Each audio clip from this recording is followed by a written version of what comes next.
अस्सलाम वालेकुम। कैसे हैं आप सब? उम्मीद करती हूँ आप सब ठीक होंगे, खैरियत से होंगे। ओके, तो मेरा नाम है आयशा और मैं आई हूँ आप लोगों के स्पेशल फॉर वीडियो के स्टूडेंट्स के लिए जिनका सब्जेक्ट है EDU 514, जिसमें हम पढ़ेंगे teaching of social studies. Okay जी, तो ये हुआ करेंगे बेसिकली शॉर्ट लेक्चर्स। इस लेक्चर में, इस बुक में सबसे जो ज़्यादा प्रॉब्लम है वो स्टूडेंट्स को ये होता है कि इसके कहीं पे भी आपको लेक्चर्स नहीं मिलते। इवन आपका जो सब्जेक्ट है, आपका जो LMS है ना, उसमें भी लेक्चर नहीं होते। तो मैं आज आपको, बल्कि इंशाल्लाह मैं कोशिश करूँगी कि मैं सारे लेक्चर्स बनाऊँ और अपलोड करूँ। तो आप लोगों ने मुझे एंड पे ज़रूर बताना है कि आप लोगों को मेरा लेक्चर कैसा लगा। Thank you. Okay, lecture number 1 is about introduction to social studies. Why teaching social studies, कि हम एक्चुअली बेसिकली पढ़ते क्यों हैं। पहले तो हम ये बताएंगे ना कि जो सोशल स्टडीज़ है वो क्यों इम्पोर्टेंट है, हम उसको क्यों पढ़ते हैं। ठीक है।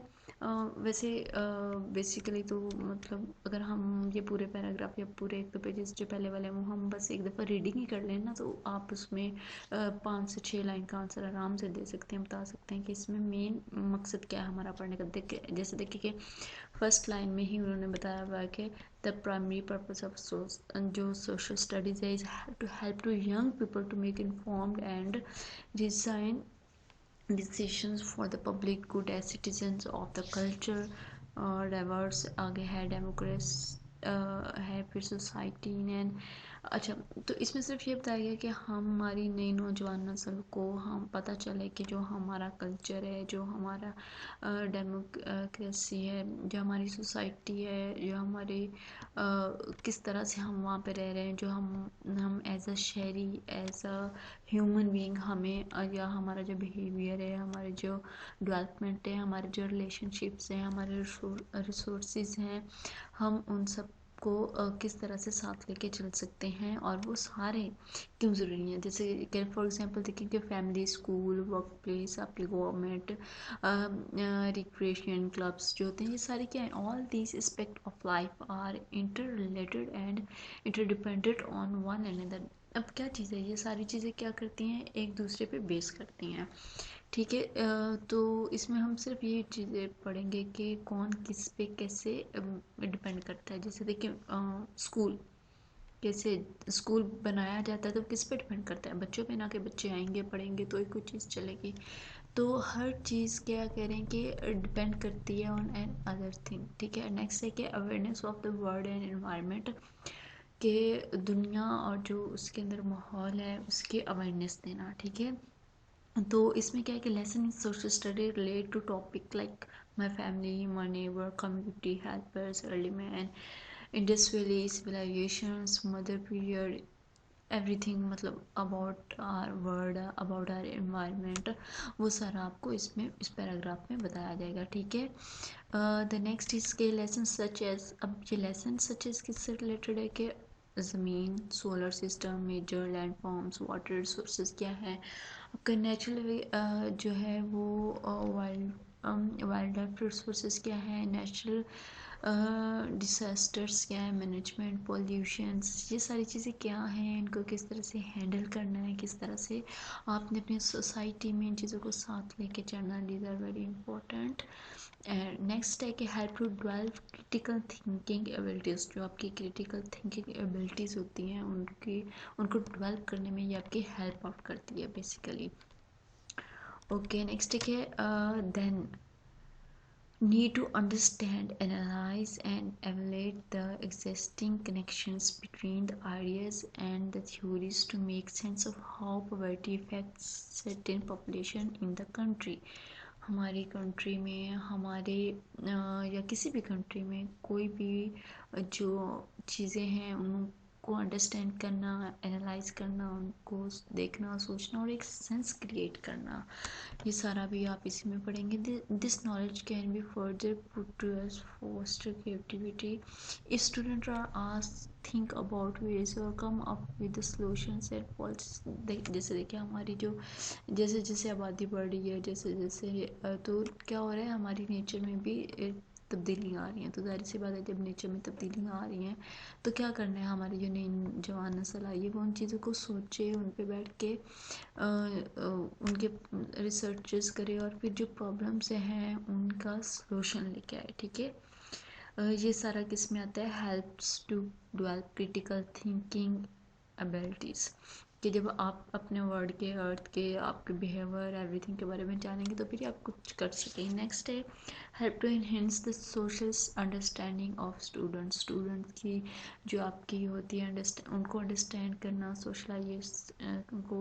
नेक्स्ट है कि different topic includes in the social studies curriculum of various age of groups like festival of India, different types of families, clothes we wear, food we eat, our country, state of India, my community। अच्छा, अब इसमें ये बताया जा रहा है कि आपके जो स्टूडेंट्स हैं उनके बारे में पढ़ना, उनके बारे में जानना, डिफरेंट ग्रुप्स जैसे एज ग्रुप है, उसी तरह मज़हब, उसी तरह कंट्री से लग गए हैं हमारे, सब एवरीथिंग इज़ डिफरेंट। हमारी जो है जैसे देखें इंडियन और हमारे क्लोथ्स, हमारे फूड, हमारे कंट्री, हमारे स्टेट, एवरीथिंग इज़ चेंज्ड। उनके बारे में पढ़ना कि वो कैसे हैं, उनकी सारा जो सिस्टम है वो कैसा है और हमारा कैसा है, इसमें सिर्फ ये बताएगा। ओके, पॉइंट नंबर 1.4 जो उसमें है कि help student to become better citizen, कि एक अच्छा शहरी आप कैसे बन सकते हैं अपने शहर में रहते हुए। आप जाहिर सी बात है शहरी हैं तो शहरी के फ़राइज़ भी हैं, आप वो फ़राइज़ जो हैं उनको आप कैसे समझ सकते हैं, उनको बेहतर कैसे तौर पे कैसे उनको निभा सकते हैं। ठीक है, subject in social studies like economics, political science and history educate student on political ideology। जो हैं आपके जो स्टूडेंट्स हैं जो हिस्ट्री के बारे में पढ़ते हैं उनको तो ज़ाहिर सी बातें पता होगा, हमारी जो इकॉनमी है उसके बारे में पता होना चाहिए, हमारे जो मोरल्स और सोशल कोड ऑफ कंडक्ट हैं, thus making children aware of their roles of responsibility. अब अगर आप नहीं पढ़ते, आपको नहीं पता कि अच्छा आप शहर में तो हो लेकिन आपने सिर्फ ये नहीं है कि आपने वहाँ रहना है, जीना है, नहीं, आपने एज ए शहरी है, एक अच्छे शहरी होने का सबूत देना है। की कॉन्सेप्ट ऑफ सिटीजनशिप एजुकेशन, आपने अगर जाहिर सी बात है गांव शहर जहाँ पे भी रहे यार, जिस भी कंट्री में रह रहे हैं आप उसके एक मेंबर हैं, तो आपने वहाँ पे कैसे रहना है। सिंस 2001 में क्या हुआ था, 2001 में it must be taught as part of the school curriculum to all peoples aged 11 से 16 साल तक के बच्चों को सारा ये बताया जाता था इंग्लैंड में कि आपने अपने शहर में आपने एक अच्छा शहरी कैसे बनना है, उसके कौन सी कीज़ हैं जिनको आपने न सिर्फ याद करना है बल्कि उनको अप्लाई भी करना है। जैसे देखिए पॉलिटिकल्स के नाम से है, पार्टीज है, बाउंड नेक्स्ट है फाइनेंशियल स्किल्स होनी चाहिए, वॉलंटियरिंग होनी चाहिए, फिर लॉ के बारे में आपको पता होना चाहिए, शहर में वॉलंटियरी आप कैसे काम कर सकते हैं, अपने चीज़ों को फाइनेंशियली आपके पास कोई ना कोई स्किल, जब आप ग्रोइंग एज में होते हैं तो आपको कोई ना कोई स्किल हासिल करनी चाहिए ताकि आप उस पर नेक्स्ट अपनी एज में काम करके कोई भी अपना कर सकें। ठीक है, यहाँ तक ये लेक्चर नंबर 1 था जिसमें सिर्फ ये बताया गया कि आप एक अच्छे शहरी कैसे बन सकते हैं। लेक्चर नंबर 1 में इसमें कोई मेन की जो शॉर्ट क्वेश्चंस में आ सकता है, जो आपके पेपर में भी आ सकती हैं, वो है की कॉन्सेप्ट ऑफ सिटीजनशिप। ठीक है, ये आपका मेन इम्पोर्टेंट है, इसको आपने बहुत अच्छे से पढ़ लेना है और उसके साथ साथ आपने क्या करना है कि इसके जो मेन पॉइंट्स हैं ना उनको आपने अच्छे से एक दफ़ा ध्यान से पढ़ लेना है। और बेहतर ये होगा कि पढ़ के एक दफ़ा अगर आप इसके अच्छे से ट्रांसलेशन कर लेते हैं ना तो फिर वो आपके लिए बेटर हो जाएगा। उम्मीद करती हूँ कि आपको ये लेक्चर समझ में आया होगा, आपको पसंद आया होगा। अगर आपको पसंद आए तो प्लीज़ लाइक, शेयर और कमेंट ज़रूर करके मुझे ज़रूर बताइएगा कि आपको मेरा लेक्चर कैसा लगा। थैंक यू सो मच, मिलते हैं नेक्स्ट लेक्चर में। अल्लाह हाफिज़।